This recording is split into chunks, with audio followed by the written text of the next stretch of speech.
नमस्कार, आदाब, सत श्री अकाल, जय भीम, जोहार। मेरा नाम है नवीन कुमार। अगले चंद घंटों में आईटी सेल साबित कर देगा कि आदमी अजीज कुरैशी नहीं, मल्लिकार्जुन खड़गे हैं, राहुल गांधी हैं, अशोक गहलोत हैं, भूपेश बघेल हैं, और सबको मिलकर इस आदमी के बयान का हिसाब देना चाहिए कि इन्होंने ऐसी बात की क्यों। अब आप पूछेंगे कैसी बात, तो खुद ही सुन लीजिए। उस कांग्रेस के लोग आज बात करते हैं हिंदुत्व की, यात्राओं की, जय गंगा मैया, जय नर्मदा मैया, ये शर्म की बात है। ये अजीज कुरैशी हैं। जिंदगी भर राज भोगने के बाद इन्हें होश आया है कि राजनीति में धर्म की बात करना अच्छी बात नहीं है, और कांग्रेसियों को तो बिल्कुल नहीं करनी चाहिए। ये जिंदगी में एक बार लोकसभा पहुंचे, इंदिरा गांधी की शहादत के बाद राजीव गांधी की लहर में। साल था 1984। उस एक बार सांसद बनने के एवज में इन्होंने जिंदगी भर सत्ता की रबड़ी चाटी। क्या क्या रहे बताएंगे, लेकिन पहले जरा धर्म वाली इनकी बात पर रहते हैं और राजनीति में इनकी खोटी नीयत पर। शाहबानो केस तो याद ही होगा आपको, 1 मिनट में फिर से याद दिलाते हैं। यह वो गलती थी जिसने कभी 2 लोकसभा सीटों तक सिमट जाने वाली बीजेपी को लगातार 2 बार अकेले दम पर पूर्ण बहुमत के करिश्मे तक पहुंचा दिया। साल था 1985। राजीव गांधी की सरकार विश्व इतिहास की सबसे बड़ी बहुमत के साथ सत्ता में आई थी।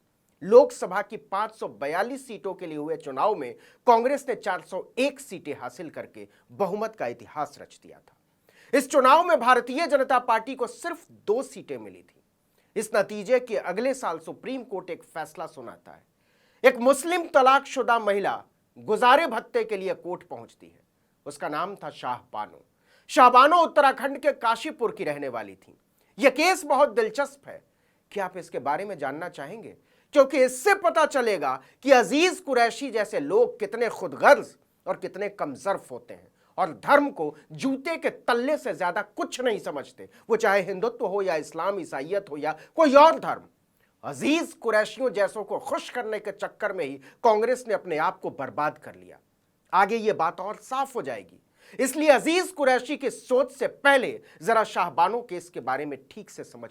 दरअसल शाहबानो का बहुत कम उम्र में इंदौर के एक नामी वकील मोहम्मद अहमद खान से निकाह कर दिया गया था। साल था 1932। मोहम्मद अहमद खान से उन्हें 5 बच्चे भी हुए।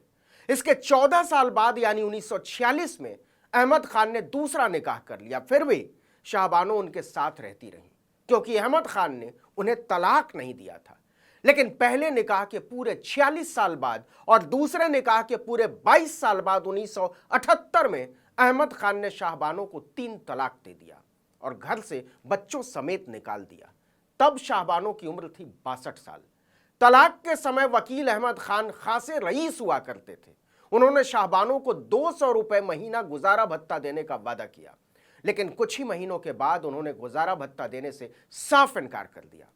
इस इनकार के साथ ही शुरू होता है भारतीय इतिहास का एक ऐसा मुकदमा जिसने भारत की न्यायिक प्रक्रिया और राजनीतिक व्यवस्था को बदलने वाली सबसे चट्टानी बुनियाद रख दी।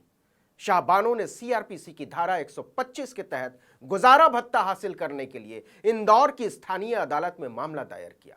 उन्होंने अपने शौहर की माली हालत और जीवन स्तर को देखते हुए 500 रुपए महीना गुजारा भत्ता दिलाने की मांग की। इस पर अहमद खान नीचता पर उतर आए।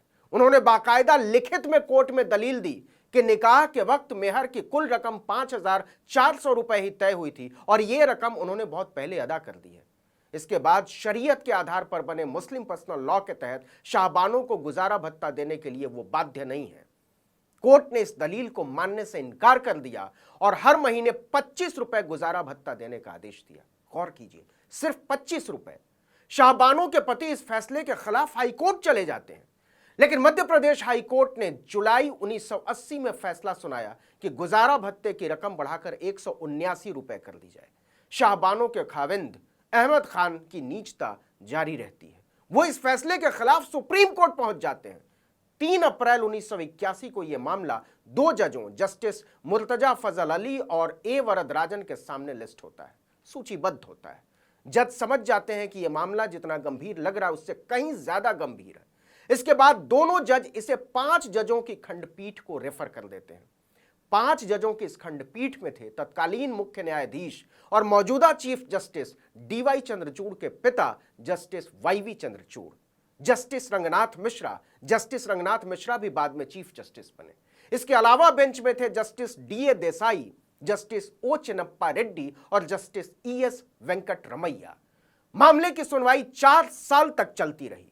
शाहबानो के पति का तर्क था कि उसने दूसरा निकाह कर लिया है जो इस्लामिक कानून के तहत जायज है और इसलिए पहली बीवी को गुजारा भत्ता देने के लिए वो बाध्य नहीं है। सुप्रीम कोर्ट ने 23 फरवरी 1985 को फैसला सुनाया कि मध्य प्रदेश हाई कोर्ट का फैसला बिल्कुल जायज है, सही है। सीआरपीसी की धारा 125 मुसलमानों पर भी लागू होती है। यह धारा किसी जाति, धर्म और वर्ण में कोई भेद नहीं करती। शाहबानो के पति को उसे गुजारा भत्ता देना ही होगा।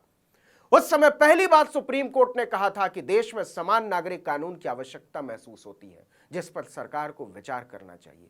इस फैसले ने देश के मुसलमानों को आक्रोश से भर दिया। पूरी बेशर्मी से एक औरत का गुजारा भत्ता मारने की बदनीयती के खिलाफ मुस्लिम पर्सनल लॉ बोर्ड और जमायत उलेमाए हिंद तक सुप्रीम कोर्ट पहुंच गए। मोदी के प्यारे मुसलमान एमजे अकबर तब मुस्लिम पर्सनल लॉ बोर्ड के चैंपियन हुआ करते थे। उन्होंने शहाबुद्दीन जैसे कट्टरपंथियों के साथ मिलकर राजीव गांधी की सरकार पर दबाव बनाया कि ऐसे तो मुसलमान नाराज हो जाएंगे, शाहबानो को सबक सिखाना जरूरी है। राजीव गांधी दबाव में आ गए। नतीजा यह हुआ कि सुप्रीम कोर्ट के फैसले को पलटने के लिए राजीव गांधी की सरकार 1986 में मुस्लिम महिला अधिकार और तलाक संरक्षण विधेयक लेकर आती है और प्रचंड बहुमत से विधेयक पारित हो जाता है। इस तरह सरकार ने सुप्रीम कोर्ट का फैसला पलट दिया और वैवाहिक मामलों में फिर से शरीयत कानून को कायम कर दिया। शाहबानो की 8 साल की लड़ाई पर पानी फिर गया। यह लड़ाई शाहबानो अपने लिए नहीं, स्त्री स्वाभिमान के लिए लड़ रही थी। यह कहानी मैं क्यों सुना रहा हूं, आप सोच रहे होंगे। यह कहानी मैं इसलिए सुना रहा हूं कि तब यही अजीज कुरैशी और इनकी तरह के न्याय और स्त्री पुरुष समानता से नफरत करने वाले लोगों ने सिर्फ और सिर्फ धर्म के आधार पर हाथ उठाकर, जीप पटक पटक कर उस बिल के समर्थन में न केवल भाषण दिया था बल्कि हाथ उठाकर वोट भी किया था। अजीज कुरैशी को तो राजनीति में धर्म पर बोलते हुए शर्म आनी चाहिए, अगर इनकी आंखों में पानी बचा है तो।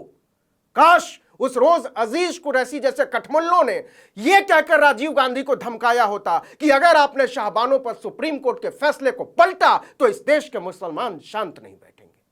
काश यह हुआ होता। नेहरू के वारिस कांग्रेस के लोग आज धार्मिक यात्राएं निकालते हैं, जय बोलते हैं, मैं गर्व से कहो मैं हिंदू हूं बोलते हैं, हमारे पीसीसी के दफ्तर में मूर्ति में बैठाते हैं। डूब मरने की बात है। डूब तो मरना चाहिए अजीज कुरैशी आपको। अगर आपकी तरह के कट्टरपंथी उस समय सरकार पर दबाव न बनाते तो आज देश का इतिहास कुछ और होता।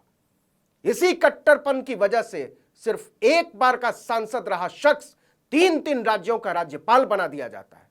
काश शाहबानो केस में सुप्रीम कोर्ट का फैसला न पलटा गया होता। उस फैसले ने भारतीय संविधान में वर्णित न्याय और समानता दोनों की अवधारणा पर बहुत गहरी चोट की थी।